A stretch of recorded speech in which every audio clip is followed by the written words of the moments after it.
Hi good morning all. Daily morning 8 o'clock நம்மளுடைய சேனலில் வந்து டிஎன்பிசி ப்ரிப்பேர் பண்ணுற ஸ்டூடெண்ட்ஸுக்கு தினமணி நியூஸ் பேப்பர் ரீடிங்ஸ் வந்து பார்த்துட்ருக்கோம். ஓகே, இன்னொரு இம்பார்ட்டன்ட் நியூஸ் வந்து போயிடலாம்.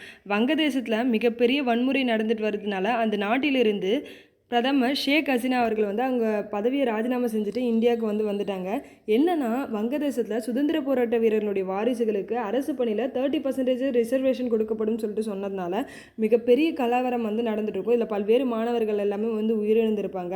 அதை தொடர்ந்து உச்சநீதிமன்றம் வந்து என்ன சொல்லியிருப்பாங்கன்னு பார்த்தீங்கன்னா, இந்த ரிசர்வேஷனை 5% குறைக்கிறோம் அப்படின்னு சொல்லிட்டு சொல்லும்போது இவங்க என்ன பண்ணுறாங்கன்னா, அந்த போராட்டத்தில் பல்வேறு மாணவர்கள் எல்லாமே வந்து உயிரிழந்தது என்ன சொல்லியிருக்காங்கன்னு பார்த்தீங்கன்னா, மாணவர் பாகுபாடு எதிர்ப்பு இயக்கம்ன்ற முறையில் மீண்டும் போராட்டம் வந்து வன்முறையாக வந்து மாறி இருக்கும்.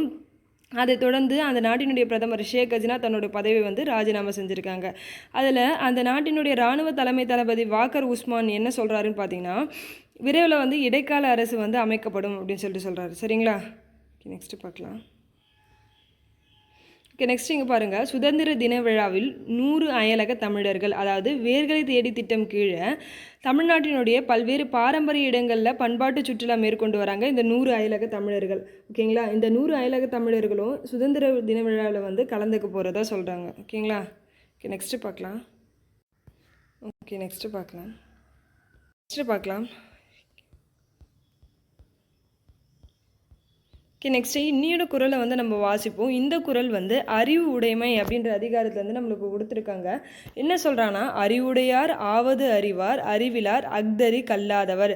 இந்த குறளினுடைய பொருள் என்னன்னு பார்த்தீங்கன்னா, அறிவுடையவங்க என்ன பண்ணுவான்னு பார்த்தீங்கன்னா, எதிர்காலத்தில் நம்மளுக்கு என்ன நடக்க போகுதுன்னு சொல்லிட்டு அதை எண்ணி ஒரு செயலை வந்து செய்வாங்க.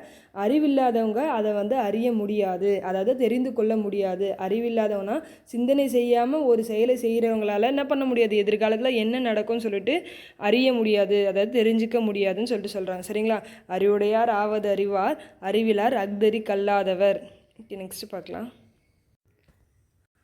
370வது பிரிவு ரத்து, திருப்பு முனையான தருணம், 5ஆம் ஆண்டு தினத்தில் பிரதமர் பெருமிதம். என்ன சொல்கிறாங்கன்னா, நம்மளுடைய கான்ஸ்டியூஷனில் செக்ஷன் 370 அப்படின்றது வந்து என்ன சொல்லுதுன்னு பார்த்தீங்கன்னா, ஜம்மு அண்ட் காஷ்மீரினுடைய சிறப்பு அந்தஸ்து, அதாவது என்னென்ன சிறப்பு அந்தஸ்துன்னு பார்த்தீங்கன்னா, வெளியுறவு, தகவல் தொடர்புன்னு சொல்லிட்டு ஒரு குறிப்பிட்ட துறைகளை தவிர மற்ற எந்த துறையில் துறை சார்பான மசோதாக்கள் வந்து நாடாளுமன்றத்தை தாக்கல் செய்யப்பட்டாலும் அது வந்து என்ன பண்ணாது, ஜம்மு அண்ட் காஷ்மீருக்கு பொருந்தாது.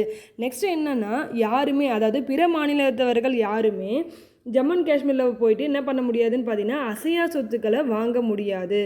அதுக்கப்புறம் இன்னொரு சிறப்பு அந்தஸ்து என்னன்னு பார்த்தீங்கன்னா, அந்த ஜம்மு அண்ட் காஷ்மீரில் இருக்கிற அந்த பெண்கள் வந்து வேறு மாநிலத்தை சேர்ந்த ஆண்களை வந்து திருமணம் செய்து கொண்டாங்க அப்படின்னா அந்த பெண்களுமே என்ன பண்ண முடியாதுன்னு பார்த்தீங்கன்னா, ஜம்மு அண்ட் காஷ்மீரில் அசையா சொத்துக்களை வந்து வாங்க முடியாதுன்னு சொல்லிட்டு இதெல்லாம் தான் வந்து செக்ஷன் 370 சிறப்பம்சங்கள்.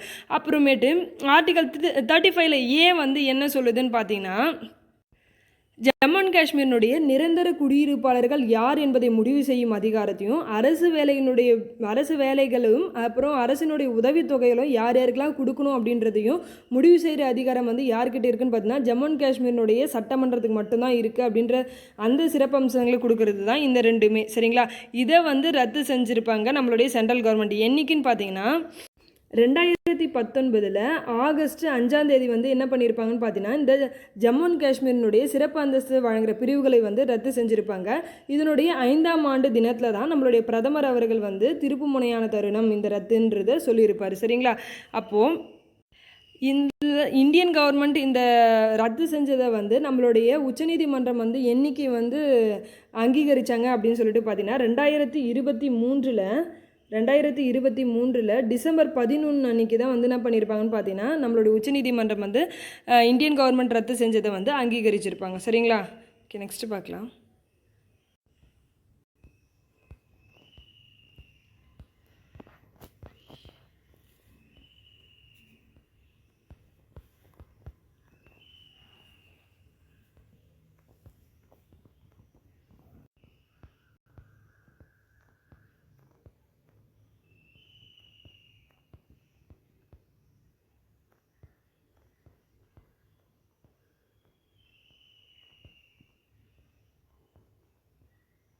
ஓகே ஃப்ரெண்ட்ஸ், இன்னொரு இம்பார்ட்டன்ட் நியூஸ் வந்து இதோட கம்ப்ளீட் ஆகுது. Thank you all.